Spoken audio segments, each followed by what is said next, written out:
L'actualité quotidienne de la Semaine Sainte à Jérusalem sur les lieux de la Passion, de la mort et de la résurrection de Jésus. De la messe du dimanche des Rameaux au Saint-Sépulcre, la procession de Bethphagée vers l'église de Sainte-Anne, la célébration de la Scène du Seigneur, le pèlerinage à la chambre haute avec le lavement des pieds le jeudi saint, jusqu'à la prière de l'heure sainte à Gethsémani et les stations de la croix le long de la Via Dolorosa.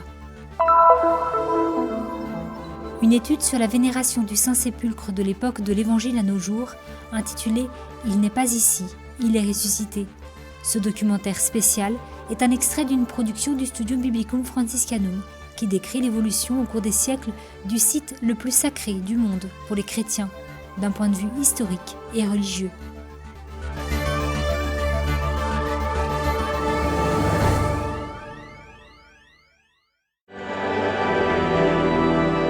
En ce dimanche 20 mars, l'Église commémore l'entrée de Jésus à Jérusalem pour y accomplir son mystère pascal. La célébration de ce jour donne le coup d'envoi à la Semaine Sainte. À Jérusalem, la fête est célébrée tôt le matin à 6h30, avec la bénédiction des rameaux et la procession qui fait par 3 fois le tour autour de l'édicule du Saint-Sépulcre.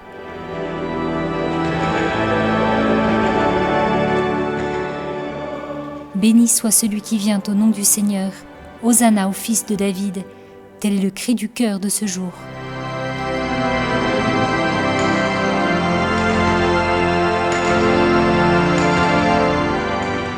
Lors de son dernier tour, la procession se rend devant le calvaire, où se réconcilient la mort et la résurrection de Jésus. Les branches signifient aussi le triomphe du Christ sur la mort de la croix. Le calvaire et le tombeau vide constituent les lieux pascaux de l'unique mystère du salut.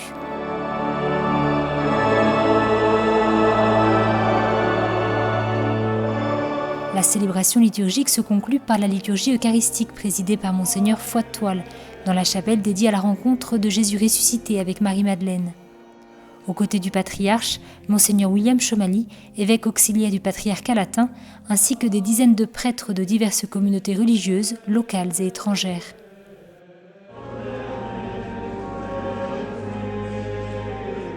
Dans la proclamation de l'Évangile, le cantique de la Passion selon saint Luc. Ce récit, raconté dans le monde entier à l'occasion de la célébration du Dimanche des Rameaux, rapporte ce qui s'est passé ici, en ces lieux où tout est arrivé.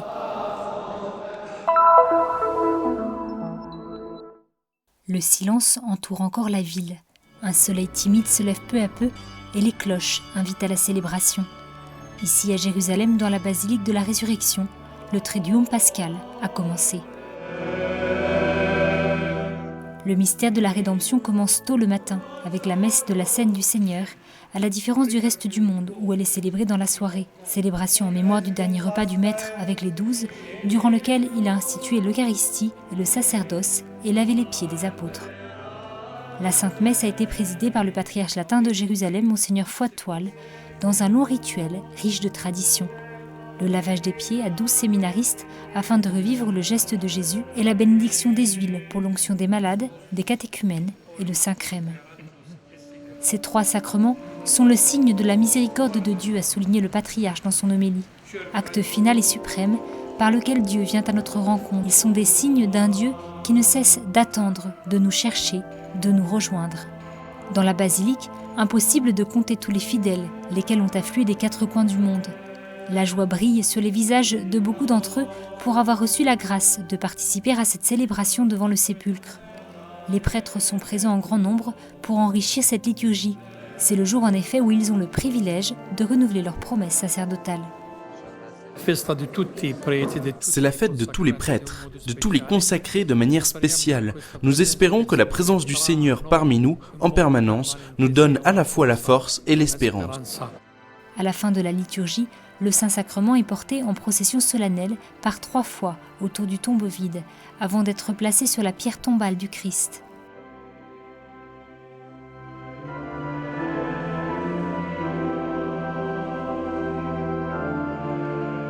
Si nous marchons avec lui, s'il marche avec nous sur tous les chemins de ce monde, nous trouverons davantage la paix, la sérénité.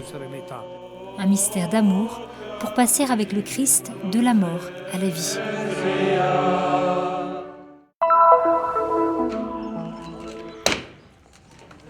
procession silencieuse de l'église de Saint-Sauveur, en passant par le quartier arménien et la porte de Sion, en direction de la chambre haute, le cénacle, le lieu qui commémore le dernier repas de Jésus avec ses apôtres. La communauté des frères franciscains menée par le custode de Terre Sainte, le père Pierre Battista Pizzaballa, et accompagnée par de nombreux fidèles et pèlerins, a retracé les différentes étapes racontées dans l'évangile du jeudi saint. Laudate omnes gentes, laudatem Dominum, chantent ensemble les nombreux présents avant d'écouter l'évangile, lu en italien, en anglais et en arabe, et de revivre à travers ce récit ce jour décisif en tant que protagoniste. Jésus se lève de table, ôta ses vêtements et prit une serviette qu'il noua autour de sa ceinture. Puis il versa de l'eau dans un bassin et se mit à laver les pieds des disciples et à les essuyer.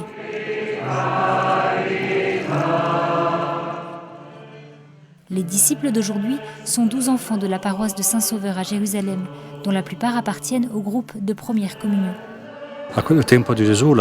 Au temps de Jésus, laver les pieds était le geste qui faisait les esclaves et non les personnes libres, au point que Pierre est choqué. « Tu ne me laveras jamais les pieds ». Cela révèle quel est le but de la venue de Jésus, servir tous les hommes et à travers ces gestes les rendre libres. Ce que je veux faire, tu ne le sais pas maintenant. Plus tard, tu le comprendras, dit Jésus à Pierre. Laver les pieds signifie se rappeler des pauvres et des humbles, se rappeler que nous sommes tous nés libres et que personne n'est esclave. Dans la salle du dernier repas, plusieurs prières ont été élevées, suivies par l'invocation « Gratias agimus tibi Domine » Nous te rendons grâce, Seigneur, jusqu'à la récitation maintenant traditionnelle du Notre Père à haute voix, chacun dans sa propre langue. La célébration s'est conclue par un court pèlerinage dans les églises arméniennes de Saint-Jacques-Majeur et des Archanges et dans l'église syriaque orthodoxe de Saint-Marc, en attendant de faire mémoire de l'arrestation de Jésus dans le jardin de Gethsémani.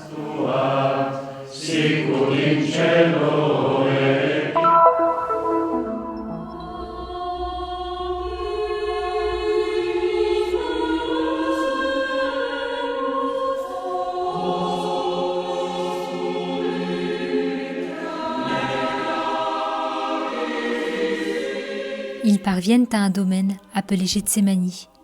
Jésus dit à ses disciples « Asseyez-vous ici pendant que je vais prier ». Puis il emmène avec lui Pierre, Jacques et Jean et commence à ressentir frayeur et angoisse. Il leur dit « Mon âme est triste à en mourir. Restez ici et veillez ».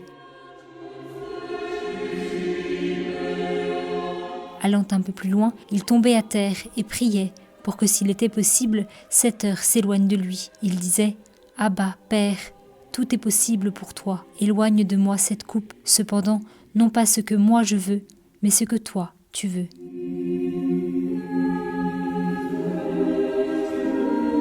Puis il revient et trouve les disciples endormis. Il dit à Pierre « Simon, tu dors, tu n'as pas eu la force de veiller seulement 1 heure. Veillez et priez. Pour ne pas entrer en tentation, l'esprit est ardent, mais la chair est faible. » Une 3e fois, il revient et leur dit « Désormais, vous pouvez dormir et vous reposer. C'est fait, l'heure est venue. Voici que le Fils de l'homme est livré aux mains des pécheurs. Levez-vous, allons, voici qu'il est proche celui qui me livre. »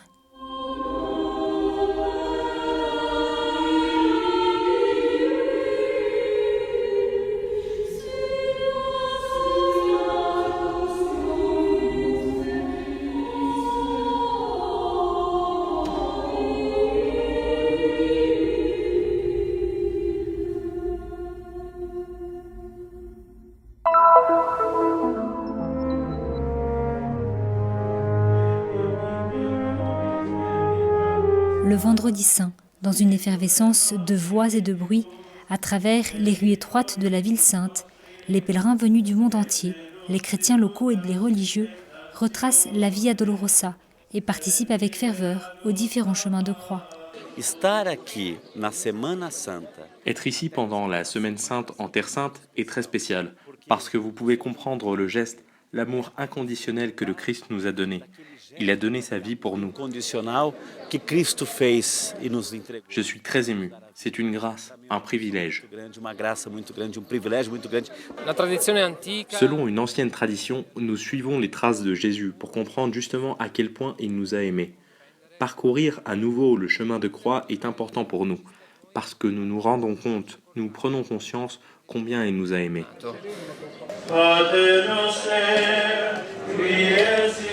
Un chemin de croix mené par le custode de Terre Sainte, le père Pierre Battista Pizzaballa, a entre moments de prière et de méditation retracé les pas de Jésus, les 14 stations qui représentent les événements les plus importants de la passion et de la mort du Christ.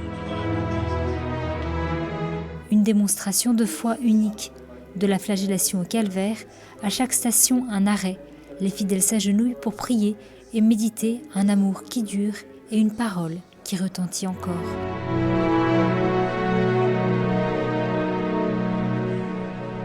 Le sens profond de la Via Crucis est de mettre ses propres pas dans ceux de Jésus. Le calvaire où il est soulevé au-dessus de la terre nous parle de cette attraction. J'attirerai tous les hommes à moi. Dans cette attraction de tout à lui, nous nous retrouvons tous. La foi s'amoindrira, l'espérance aussi, mais il restera l'amour. Telle est l'unique parole qui est encore là au calvaire. La speranza, ma resterà l'amore. Questa è l'unica parola che resta qui nel Calvario.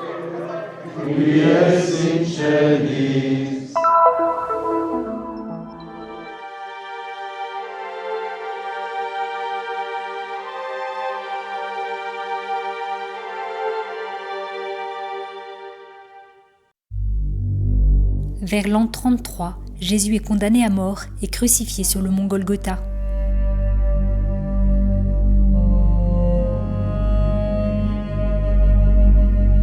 Il est enterré dans une fosse creusée dans un jardin à proximité. 3 jours plus tard, il ressuscite d'entre les morts. Depuis ce jour, le tombeau de la résurrection est devenu l'épicentre de la foi de toute la chrétienté. Depuis des siècles, des milliers de pèlerins venus du monde entier vénèrent ce saint lieu. La plus ancienne inscription date du 1er siècle. Mais comment est préservé ce lieu qui témoigne de la crucifixion et de la résurrection de Jésus ?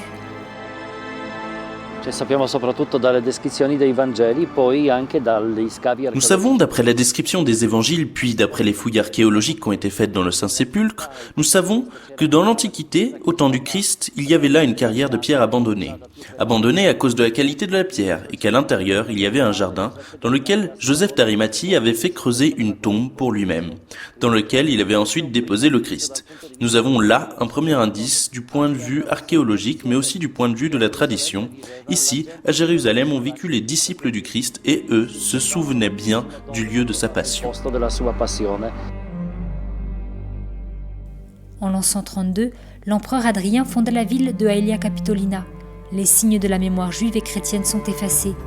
Le lieu du calvaire et le tombeau disparaissent alors sous les fondations du nouveau temple dédié à Vénus Aphrodite. En 335, les temples païens sont détruits sur décret de Constantin et la tombe vénérée revient à la lumière. Le grand complexe du Saint-Sépulcre, qui culmine dans l'Anastasis, est inauguré à cette époque.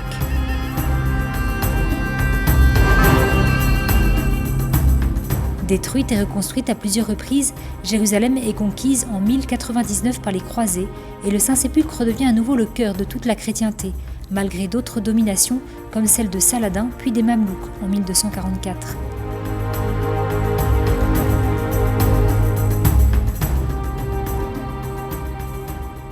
Par une bulle du pape Clément VI en 1342, la garde du Saint-Sépulcre et d'autres lieux saints est confiée à l'ordre de Saint François d'Assise. Depuis ce jour, une communauté franciscaine est installée dans la vénérable basilique. La basilica del Santo Sepolcro è una costruzione storica e antica che risale in parte all'epoca delle crociate, XII secolo, e in parte ad epoche ancora più antiche. Purtroppo fu colpita nel 1926. La basilique du Saint-Sépulcre est un bâtiment ancien, qui remonte en partie au temps des croisades au XIIe siècle et qui a des parties encore plus anciennes. En 1927, elle a été frappée par un tremblement de terre très fort qui a causé des ravages à Jérusalem. Le mandat britannique sur la Palestine, qui, à cette époque, avait les fonctions du gouvernement de la ville, a décidé que l'église devait être fermée au public et soutenue par des piliers et des supports de fer et de bois. Elle est restée cependant encore ouverte au public. Puis, les 3 communautés sont parvenues à la conclusion qu'il était nécessaire de mettre sur pied une véritable restauration de l'édifice et qu'elles ont trouvé un moyen pour former un comité technique commun. La conclusione che fosse necessario provvedere a un restauro sistematico dell'edificio e trovarono il modo di formare una commissione tecnica comune. E così si è subito accorti che la cava di pietra era On s'est alors tout à coup rappelé que la carrière était la partie la plus ancienne du lieu. Un morceau date du 8e siècle avant Jésus-Christ, et une autre partie était encore utilisée au temps de Jésus. On pense que cela correspond à l'environnement topographique typique de la région du Golgotha à l'époque de Jésus. C'est sur la carrière qu'ont été construits tous les différents bâtiments. Sulla cava vennero impostate tutte le differenti costruzioni.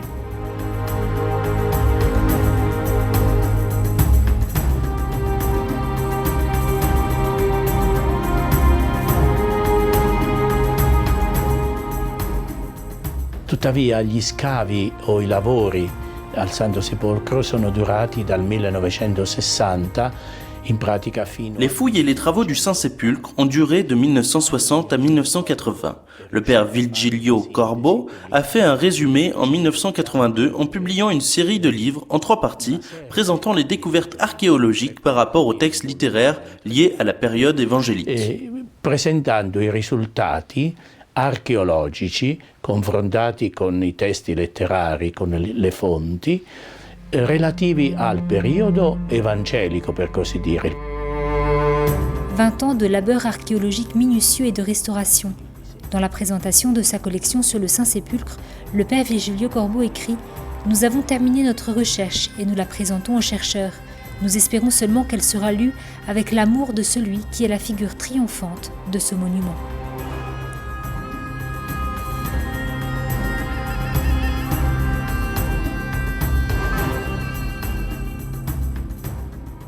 Aujourd'hui encore, à la nuit tombée, la basilique du Saint-Sépulcre révèle ses surprises.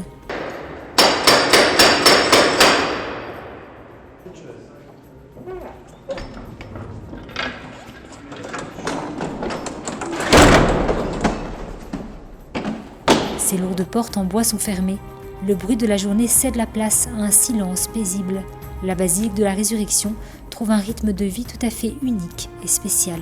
Perciò per i cristiani vivere qui, venire qua a pregare ha un senso molto profondo, nel senso che qui sappiamo che questo è il luogo. Pour les chrétiens, venir prier ici a un sens très profond. C'est le lieu du mystère de la croix, de la mort de Jésus, et ils viennent comme Marie et Jean, comme les saintes femmes. Il est émouvant de voir tant de chrétiens venir embrasser la roche sacrée du Calvaire qui a baigné dans le sang de notre Rédempteur. Vedere tanti cristiani che vengono anche a baciare la sacra roccia del Calvario, la roccia che è stata bagnata dal sangue del nostro Redentore. La nuit est ponctuée par des prières et des rites intemporels. Le statu quo, firmement ottoman de 1852, qui régit la vie à l'intérieur des sanctuaires, trouve ici son plus grand accomplissement. E preghiamo qui giorno e notte. La notte, iniziamo la nostra giornata praticamente nella notte. Ecco. Alle 11:30 di notte apriamo la nostra cappella del Santissimo. Nous, moines, prions ici jour et nuit. Nous commençons notre journée la nuit, le soir à 11h30. Nous ouvrons notre chapelle du Saint-Sacrement et après l'encensement des rites orientaux, nous récitons l'office de la nuit.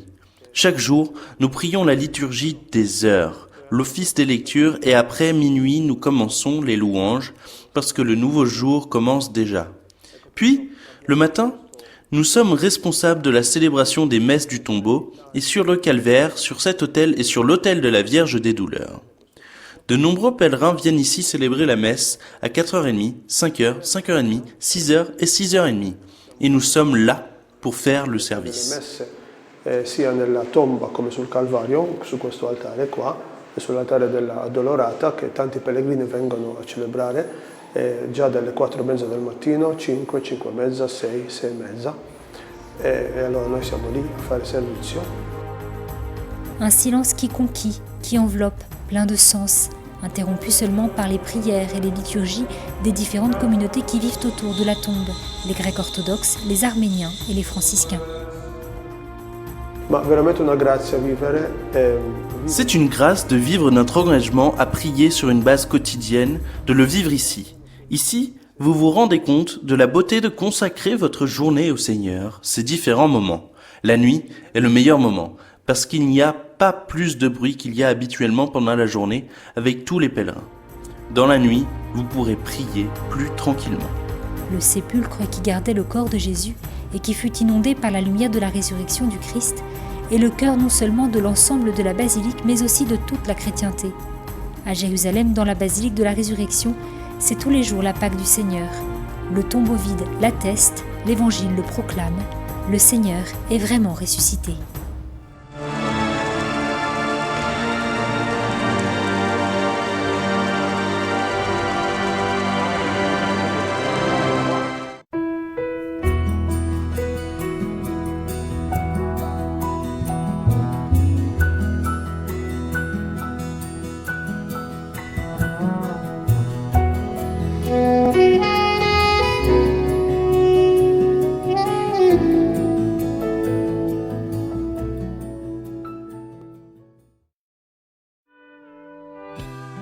Le Terra Santa News est une production du Christian Media Center situé à Jérusalem, en Terre Sainte. Pour plus d'informations à propos du Terra Santa News et du Christian Media Center, vous pouvez consulter notre site web en bas de cet écran. Vous serez également en mesure de souscrire à notre newsletter, d'apprécier des vidéos en direct de la Terre Sainte, ainsi que de visiter nos pages Facebook et YouTube et nous suivre sur Twitter. Venez visiter le site du Terra Santa News.